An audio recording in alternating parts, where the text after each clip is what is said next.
ادھر ادھر اس طرف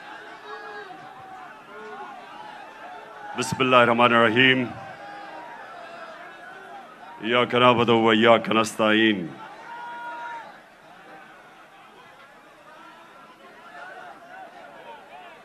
میں آج آپ سب سے جو اندر بھی بیٹھے ہیں اور جو باہر سارے لوگ کھڑے ہیں بیٹھ جاؤ تاکہ وہ دیکھ سکیں بیٹھ جاؤ نا وہ دیکھ سکیں یعنی صاحب بیٹھ جاؤ وہ دیکھ سکیں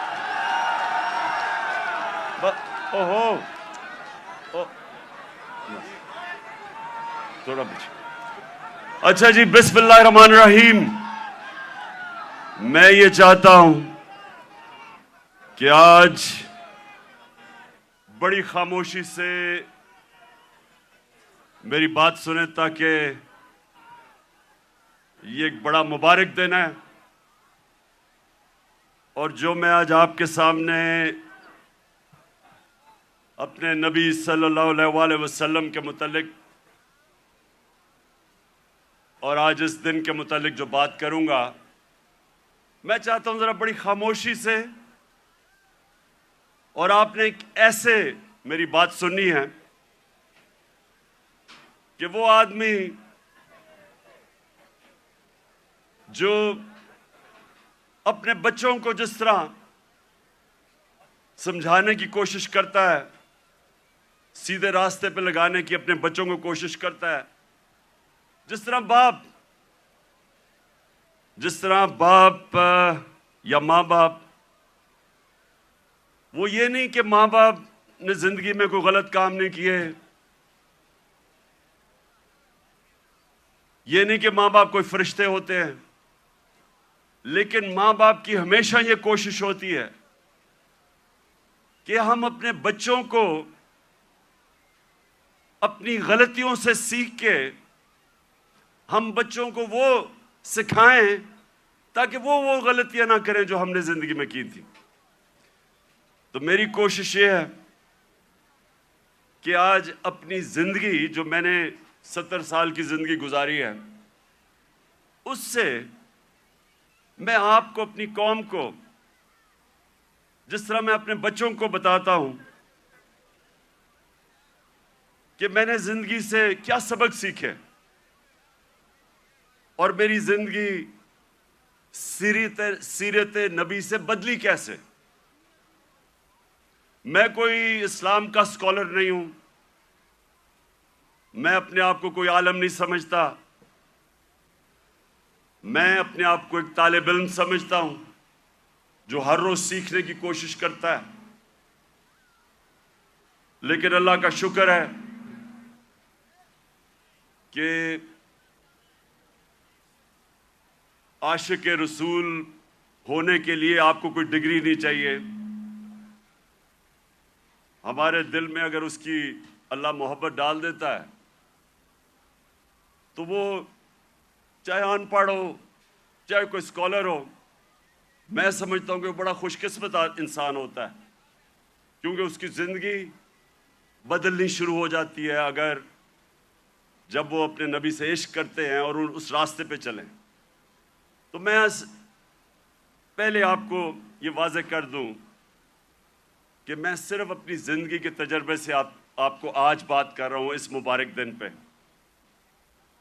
کیونکہ دیکھیں میں نے ہر قسم کی زندگی دیکھی ہے کرکٹ سٹار گلیمر مغربی زندگی اپنا ملک ہر قسم کی میں زندگی پہ دیکھ کے تو آج آپ سے بات کر رہا ہوں سب سے پہلے ابھی آپ نے جو یہ فلم دیکھی اس میں دنیا کی تاریخ کا سب سے بڑا انقلاب آپ نے دیکھا دنیا کی تاریخ میں کبھی اتنا بڑا انقلاب نہیں آیا 622 سب یہ تاریخ یاد کر لیں کہ 622 میرے پیارے نبی صلی اللہ علیہ وسلم ہجرت کرتے ہیں مدینہ، 632 وہ دنیا سے چلے جاتے ہیں، پردہ کر دیتے ہیں۔ ان 10 سالوں کے اندر دنیا کی تاریخ بدل جاتی ہے۔ تو جو میں اپنے نوجوانوں کو آج، اپنی یوتھ کو، اپنے بچوں کو، ساروں کو جو میں آپ کے ذہن میں آج ایک چیز ڈالنا چاہتا ہوں کہ وہ کیا تبدیلی آئی ان لوگوں میں جو ابھی آپ نے فلم میں پہلے دیکھا کہ جن کی کوئی حیثیت نہیں تھی، جہالت تھی۔ 2 سپر پاورز، ایک مغرب میں اور ایک مشرق میں، کوئی بھی حیثیت ان لوگوں کی نہیں تھی۔ 10 سالوں میں یہ قوم بدلی اور انہوں نے دنیا کی امامت کی، جو آپ نے بعد میں دیکھا کہ ساری دنیا میں چھا گئے۔ تو وہ کیا چیز تھی؟ وہ ہمارے نبی صلی اللہ علیہ وسلم نے کس طرح ان لوگوں کو تبدیل کیا، کیسے ان کے کیریکٹر بدل گئے، کیسے لیڈرز بن گئے سب۔ مجھے افسوس سے کہنا پڑتا ہے کہ نہ ہمارے ملک میں، جو واحد ملک اسلام کے نام پہ بنا تھا، نہ ہی مسلمان دنیا پہ اس پہ کام ہو رہا ہے۔ ہمارے نوجوانوں کو، بچوں کو اسکولوں میں پتہ چلنا چاہیے کہ انہوں نے کیسے انسانوں کو تبدیل کیا۔ قرآن میں اللہ کہتا ہے، میں کبھی کسی قوم کی حالت نہیں بدلتا جب تک وہ قوم خود اپنی حالت بدلنے کی کوشش نہیں کرتی۔ وہ قوم کی حالت بدل گئی کیونکہ لوگوں نے اپنے آپ کو بدل لیا اور لیڈرز بن گئے۔ تو میں آج کوشش کروں گا کہ آپ کو میں پھر سے کہہ رہا ہوں، میں اسکالر نہیں ہوں، میں نے اپنی زندگی کے تجربے سے، جو میں نے مغرب کا پورا میں سسٹم اندر سے دیکھا ہوا ہے، تعلیم میں نے باہر لی، اس کے بعد ساری دنیا پھرا کرکٹ کی وجہ سے، پھر سیاست، پھر اپنا معاشرہ اندر سے دیکھا، تو میں اب آپ کو اپنے طور پہ بتاؤں گا کہ میرے نبی صلی اللہ علیہ وسلم نے کیسے چینج کیا ان کو۔ وہ لوگ پھر سے، جن کی کوئی حیثیت نہیں تھی، انہوں نے دنیا کی لیڈرشپ سنبھال لی۔ اور آج میں سمجھتا ہوں کہ ہمارا پاکستان ادھر ہی کھڑا ہے۔ وہ جو آپ نے پہلے حالات دیکھے تھے جہالت کے، ہم اس کے بڑے قریب کھڑے ہیں۔ اور ہم نے کیسے بدلنا ہے اپنے آپ کو؟ اگر ہم نے دنیا میں عزت سے رہنا ہے، اور اگر جو بہت بڑی خواب تھی پاکستان کی، علامہ اقبال، جو ان کی شاعری سے انہوں نے غلام ہندوستان کے مسلمانوں کو جگانے کی کوشش کی، اور ان کی شاعری کی قرآن کے اندر، ساری شاعری قرآن کے اندر ہے اور نبی صلی اللہ علیہ وسلم کی سنت کے اوپر ہے۔ اس کے اوپر انہوں نے جگانے کی کوشش کی ہندوستان کے مسلمانوں کو۔ اور وہ خواب کیا تھی کہ ہم ایک ایسا ملک بنائیں گے جو دنیا میں مثال بنے گا کہ حقیقی طور پہ اسلام کیا ہے۔ اور ان کی ساری نظر تھی وہ مدینہ کی ریاست، جدھر ایک مثال بنی تھی دنیا میں، جو ماڈل نے پھر اس کے بعد ساری دنیا پہ وہ پھیل گئے۔ 1000 سال تک مسلمان دنیا کی سپریم پاور رہے تھے۔ تو وہ میں پھر بھی میں پوری عاجزی سے کہتا ہوں کہ میں کوئی اسکالر نہیں ہوں، میں صرف اپنے تجربے سے اب بات کروں گا۔ دیکھیں، سب سے پہلے کیا ہوا، انہوں نے کیسے انسانوں کے کیریکٹر بدلے۔ انہوں نے کیا، انہوں نے سب سے پہلے انسانوں کو آزاد کیا، ذہنی طور پہ آزاد کیا، اندرونی طور پہ آزاد کیا، کیونکہ آزاد ذہنی بڑے کام کرتے ہیں۔ غلام ذہن کبھی کوئی چیز ایجاد نہیں کرتے۔ انوویشنز، انوینشنز، نئی ایجاد جو چیزیں ہوتی ہیں وہ آزاد مائنڈ کرتے ہیں، غلام نہیں کر سکتا. ایک غلام اچھا غلام ہی بنتا ہے، کاپی کرتا ہے. آزاد ذہن بڑے کام کرتا ہے، اور اس کی وجہ کئی 100 سال تک سارے دنیا کے ٹاپ سائنٹسٹ مسلمان تھے، اور وہ اس کی بنیاد رکھی گئی مدینہ میں. تو سب سے پہلے انہوں نے کیا کیا؟ میری زندگی میں جو سب سے بڑی رکاوٹ ایک انسان کی پرواز میں ہے وہ ہے خوف. اور میں بار بار یہ اپنی قوم کو بتاتا رہتا ہوں کہ جو خوف کا بت ہے اس کا توڑنا بڑا ضروری ہے. تو میرے نبی صلی اللہ علیہ وسلم تو جو قرآن تھی وہ چلتے پھرتے قرآن تھے. تو قرآن کے اندر جو واضح طور پہ لکھا ہوا ہے کہ جو لوگ ایمان لے آئے اللہ ان کے خوف دور کر دیتا ہے. خوف کا سب سے بڑا خوف موت کا. اللہ نے کہا زندگی موت میرے ہاتھ میں ہے. لوگ ابھی بھی ڈرتے ہیں موت سے، جب پتہ ہے کہ اللہ نے فیصلہ کیا ہوا کہ جب میں چاہوں گا تم اس سے پہلے نہیں جاؤ گے. عزت ذلت اللہ کے ہاتھ میں. لوگ ڈرتے ہیں کہ ہم ذلیل ہو جائیں گے. میں جب سے سیاست شروع کی لوگ مجھے کہتے تھے جی سیاست بہت بری چیز ہے، آپ کو ذلیل کر دیں گے وہ. اور پھر رسک، لوگ اپنی نوکریاں نہیں چھوڑتے، غلط کام کرتے ہیں، غلط آرڈر لیتے ہیں صرف اس لیے کہ جی میری نوکری نہ چلی جائے، میرا رسک نہ چلا جائے. اللہ نے کہا وہ میرے ہاتھ میں ہے.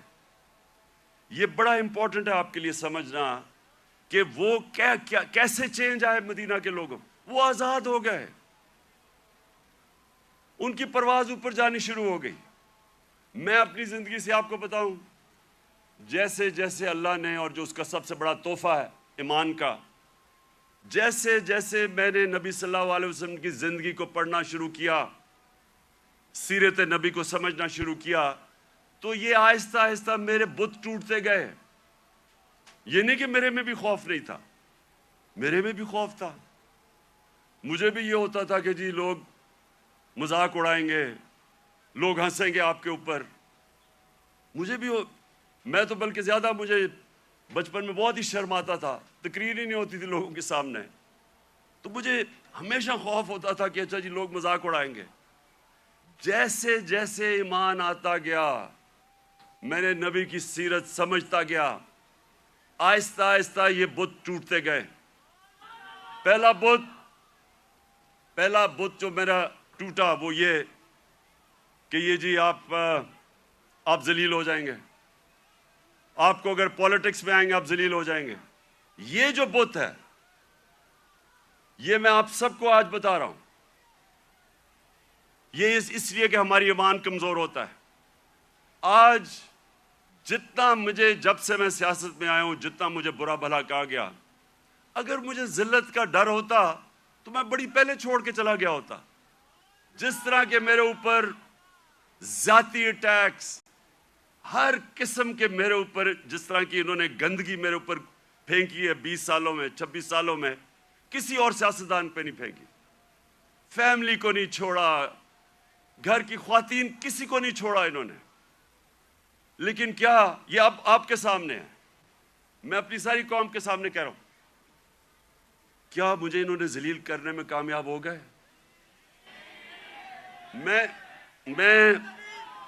ایک منٹ، میں آپ کو آج سب کو کہہ رہا ہوں، پچھلے 6 مہینے میں جتنی مجھے اللہ نے عزت دیا، مجھے ساری زندگی میں کبھی اتنی عزت نہیں ملی.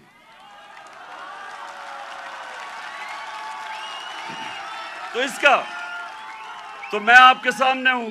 سنیں غور سے سنیں. یہ جلسہ نہیں ہے، یہ غور سے سنیں، کیونکہ میں نے آج آپ کو اپنی زندگی سے سمجھا رہا ہوں کہ اگر انسان کے ہاتھ میں ذلت ہوتی تو آج میں بڑا ذلیل ہو چکا ہوتا. میڈیا یہ کنٹرول کرتے ہیں، میڈیا کو پیسے یہ دیتے ہیں، لفافے دیتے ہیں. مجھے تو ذلیل ہو جانا چاہیے تھا. میں اس لیے اپنی قوم کو کہہ رہا ہوں کہ کبھی اپنے یہ جو بت ہے کہ جی مجھے کوئی ذلیل کر دے گا، یہ یاد رکھے اللہ نے اپنے ہاتھ میں رکھی ہوئی عزت اور ذلت. دوسری چیز موت کا ڈر. سب کی طرح مجھے بھی موت کا ڈر تھا. میں جب پالیٹکس میں آیا اس سے پہلے میں نے اس خوف کے اوپر قابو پایا، کیونکہ میرا ایمان جیسے جیسے مضبوط ہوتا گیا میرا یہ خوف جاتا گیا، اور میں جب اس نتیجے پہ آیا کہ جب اللہ کا فیصلہ ہوگا اس سے پہلے مجھے کوئی نہیں لے جا سکتا، تب میں سیاست میں آیا۔ میں کینسر ہاسپٹل میں 5 سال میرا آفس تھا، میں نے جب کینسر ہاسپٹل بنایا 5 سال میرا آفس تھا وہاں۔ اپنے سامنے میں نے دیکھا 3 میرے دوست وہاں آئے اچھے بھلے چیک اپ کروانے کے لیے، اور 6 مہینے میں تینوں چلے گئے۔ تو یہ جو ہم سمجھتے ہیں کہ ہم اگر سیف کھیلیں گے تو شاید ہم موت سے بچ جائیں گے، یا کہ ہم اگر اپنے ایمان کے مطابق چلیں گے تو شاید جلدی موت آ جائے، یہ غلط فہمی میں نکال دیں اپنے ذہن سے۔ یہ سب سے بڑا خوف ہے، اور یہ انسان کو روکتا ہے بڑے کاموں سے۔ اور تیسری چیز یہ رسک، کہ جی میری نوکری چلی جائے گی، پیسہ کدھر سے آئے گا؟ محنت انسان کرتا ہے، فیصلہ اللہ کرتا ہے۔ تو یہ جو 3 چیزیں ہیں یہ انسان کو آزاد کر دیتی۔ اور پھر جو بڑا بت ہے، میں کا بت، جو انسان اپنے سے باہر نہیں نکلتا، جو سب سے بڑی جہاد ہے، جہاد اکبر، اپنی نفس کے خلاف، اپنی میں کو کنٹرول کرنے کے لیے، یہ بہت بڑا بت ہے۔ اپنی ذات کے لیے، اپنے آپ کے لیے انسان سمجھتا نہیں ہے کہ اس کو اللہ نے کتنا بڑا مقام رکھا ہے۔ اس کی ویژن، جو انسان اپنے لیے زندگی گزارتا ہے وہ چھوٹا سا انسان بن جاتا ہے۔ جتنا مرضی اللہ اس کو نواز دے، جتنے مرضی پیسے دے دے، علم دے دے، جو اپنی ذات کے لیے زندگی گزارتا ہے وہ آج تک دنیا کی تاریخ میں بڑا انسان نہیں بن سکا۔ لوگ کس کو یاد رکھتے ہیں؟ ہم بڑے ہو رہے تھے لاہور میں تو سارے گنگا رام کو یاد رکھتے تھے۔ گنگا رام کو کیوں؟ اس نے ہسپتال بنایا تھا انسانوں کے لیے۔ سارے جو اللہ کے برے صغیر میں بڑے بڑے جو صوفی آئے، ولی اللہ آئے، آج بھی ان کے مزاروں پہ دیکھیں لاکھوں لوگ جاتے ہیں۔ کیوں جاتے ہیں؟ کیونکہ وہ انسانوں کے لیے آئے تھے، وہ سب عاشق رسول تھے، وہ سارے ان کی زندگی انسانوں کے لیے تھی، اور انسانوں سے پیار کرتے، عزت دیتے۔ سو یہ جو بت ہے، جب انسان اپنے سے باہر نہیں نکل سکتا، تو میرے نبی صلی اللہ علیہ وسلم نے مدینہ میں اس طرح لوگوں کو آزاد کیا۔ پھر انہوں نے معاشرے کو چینج کیا۔ انہوں نے، اب کیونکہ میں نے برطانیہ کا نظام دیکھا ہے، ادھر میں نے اندر سے کئی سال رہا اور وہاں سسٹم سٹڈی کیا، یونیورسٹی وہاں گیا۔ اب دیکھیں انہوں نے مدینہ میں سب سے پہلے چیز کیا کی؟ انہوں نے سب سے پہلے عدل اور انصاف قائم کیا۔ یہ آپ کے لیے بڑا امپورٹنٹ ہے سمجھنا۔ عدل اور انصاف کا مطلب ہوتا ہے rule of law. Rule of law کا مطلب ہوتا ہے سب لوگوں کے لیے ایک قانون، قانون کے سامنے سب ایک برابر، کوئی قانون سے اوپر نہیں ہے۔ یہ بڑا ضروری ہے آپ کو سمجھنا، کیونکہ بدقسمتی سے پاکستان میں ہم نے رول آف لا دیکھا ہی نہیں ہے۔ میں جب شروع میں گیا برطانیہ تو پہلی دفعہ میں نے رول آف لا دیکھا، کوئی قانون کے اوپر نہیں۔ وہ جا رہا، ان کا جو پرائم منسٹر ہے اس کی جرت نہیں ہے قانون توڑنے کی۔ ہم نے جب شروع میں دیکھا جو ان کا برطانیہ کا جو شہزادہ تھا پرنس چارلز، اس کو ٹریفک وارڈن نے روک کے فائن کر دیا، وہ سپیڈ کر رہا تھا۔ وہاں کوئی قانون سے اوپر نہیں تھا۔ ابھی آپ نے دیکھا کہ برطانیہ کا پرائم منسٹر جو کہ باہری اکثریت سے جیتا تھا، اس کو صرف نکال دیا گیا اس وجہ سے کہ انہوں نے کہا کہ اس نے جو لوگوں کے لیے قانون بنایا تھا سوشل ڈسٹنسنگ کا کرونا کے دوران، اس نے اس کے اوپر عمل نہیں کیا، اس پہ نکال دیا۔ قانون کی بالادستی، اور یہ میرے نبی صلی اللہ علیہ وسلم نے مدینہ میں کہا کہ میری بیٹی بھی اگر جرم کرے گی تو اس کو سزا ملے گی، کوئی قانون سے اوپر نہیں ہے۔ انہوں نے جو عدل اور انصاف کا نظام قائم کیا، یہ یاد رکھیں کہ پہلے عدل اور انصاف آیا پھر خوشحالی آئی، یہ نہیں کہ پہلے خوشحالی آئی اور پھر انصاف ہوا۔ انصاف کی وجہ سے خوشحالی آتی ہے معاشرے میں۔ جو آج دنیا کے اندر ایک انڈیکس ہے، اسے کہتے ہیں رول آف لا انڈیکس، کہ کن معاشروں میں دنیا میں قانون کی بالادستی ہے اور کن معاشروں کے اندر جنگل کا قانون ہے، یعنی جس کی لاٹھی اس کی بھینس۔ آپ کو حیرت ہوگی سن کے کہ جس ملک میں سب سے زیادہ قانون کی حکمرانی ہے، یعنی انصاف ہے، جو مدینہ کی ریاست میں قائم کیا گیا، وہ ہے سوئٹزرلینڈ۔ سوئٹزرلینڈ میں 99.9% رول آف لا انڈیکس ہے، یعنی مکمل انصاف ہے وہاں کوئی انسان قانون کے اوپر نہیں ہے۔ سب سے خوشحال جگہ ہے سوئٹزرلینڈ، وسائل ہے ہی نہیں۔ اور سب سے کم رول آف لا انڈیکس پہ کون ہے؟ نائجیریا، 7%۔ وہ ہے تقریباً 100%، وہ ہے 7%۔ نائجیریا سب سے زیادہ افریقہ میں تیل نائجیریا میں ہے، اسے تو بڑا امیر ہونا چاہیے وسائل کے حیثیت سے۔ سوئٹزرلینڈ میں تو سوائے گائے اور پہاڑوں کے ہے ہی کچھ نہیں، وہ سب سے خوشحال ہے۔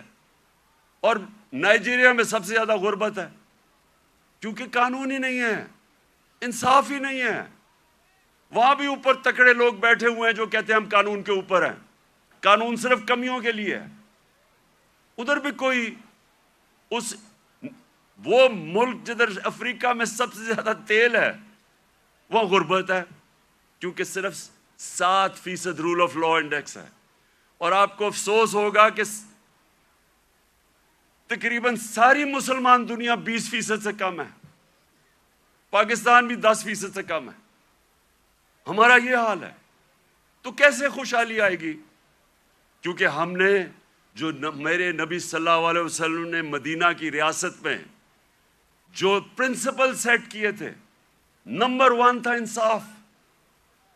وہ آپ کے سامنے تماشا ہو رہا ہے ملک میں، جو طاقتور ہے وہ اپنا ہی پروسیکیوٹر بھی رکھ رہا ہے، نیب کا ہیڈ بھی اپنا، ایف آئی اے بھی، اور بچتے بھی جا رہے ہیں۔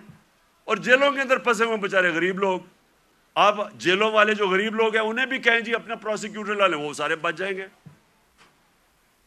اور پھر یہ بار بار میں اپنی قوم کو وہ حدیث سناتا ہوں کہ میرے نبی نے کہا، نبی صلی اللہ علیہ وسلم نے کہا کہ تمہارے سے پہلے بڑی قومیں تباہ ہوئیں جدھر چھوٹے چوروں کو جیلوں میں ڈالتے تھے اور بڑے ڈاکوؤں کو آپ پکڑتے نہیں تھے۔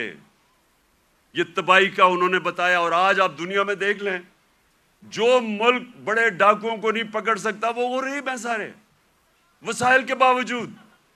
سو نمبر 1 پرنسپل انہوں نے سیٹ کیا رول آف لا۔ نمبر 2، اور رول آف لا کے ساتھ میرٹ، کیونکہ جدھر انصاف ہوتا ہے ادھر ہی میرٹ ہوتی ہے۔ آج آپ مغربی یہ ملک پہ چلے جائیں، سارے جتنے امیر ملک ہیں سب 90% سے زیادہ رول آف لا ہے، اور رول آف لا کے ساتھ میرٹ آ جاتی ہے۔ اور دوسری چیز، میرے نبی صلی اللہ علیہ وسلم نے امر بالمعروف و نہی عن المنکر، وہ جو اللہ کا حکم ہے کہ ساری عوام کو اللہ کا فرمان ہے کہ تم نے اچھائی کے ساتھ کھڑا ہونا اور برائی کے خلاف کھڑا ہونا ہے، یہ ہے بیسز ایک مہذب معاشرے کی۔ میں اب آپ کو بتاؤں، میں نے جو انگلینڈ میں دیکھا، کیونکہ میں نے پھر سے آپ کو کہوں اندر سے میں نے وہ معاشرہ دیکھا، ایک دفعہ کسی آدمی کے اوپر یہ الزام لگ جائے کہ اس نے چوری کی ہے، کرپشن کی ہے، وہ جو مرضی ہو، سارا جو اس کے دوست بھی ملنا چھوڑ دیتے ہیں، ان کے ملنے والے بھی ان کو ملتے نہیں ہیں، وہ جاتے ریسٹورنٹس میں جاتے ڈرتے ہیں۔ کیوں؟ ہمارے وہ جو باہر گئے ہوئے ان کو واضح پڑتی ہیں جو ہمارے باہر بیٹھے ہوئے ہیں کیوں آوازیں پڑتی ہیں؟ کیونکہ سنیں کیوں پڑتی ہے؟ کیونکہ وہ اس معاشرے میں ہوتا ہی ایسے ہے. اگر کسی کے اوپر یہ لگ جائے کہ اس نے پبلک کا پیسہ چوری کیا ہے، کرپشن کا مطلب ہوتا ہے پبلک کا پیسہ چوری کرنا، وہ کہیں نکل ہی نہیں سکتا، کیونکہ وہ قوم امر بالمعروف پہ چلتی ہے. میں آپ کو مثال دیتا ہوں. امریکہ کے اندر ایک تھا برنی میڈوف، اربوں ڈالر پتی تھا. ساری سوسائٹی میں سارے بڑے بڑے فلم سٹارز سوسائٹی کے سارے اس کے سے ملتے تھے، تصویریں کھچاتے تھے. امیر ترین امریکہ کا آدمی تھا. اس کے اوپر فلم بھی بنی ہوئی ہے نیٹ فلکس پہ. وہ برنی میڈوف کئی سالوں کے بعد پتا چلا جناب اس نے فراڈ سے پیسہ بنایا تھا. پتا چلا کہ اس نے فراڈ سے پیسہ بنایا تھا. لوگوں کو تو چھوڑے نا کہ لوگ اس سے سارے دنیا بھاگ گئی اور وہ جیل میں چلا گیا. اس کی بیوی نے اس کو طلاق دے دی. اس کے ایک بیٹے نے خودکشی کر لی کہ میں دنیا کے سامنے نہیں جا سکتا. اس کا دوسرا بیٹا گھر کے اندر بند ہو گیا، 2 سال میں بیمار ہو کے مر گیا. کیونکہ ہم پبلک کے سامنے کیسے جائیں گے؟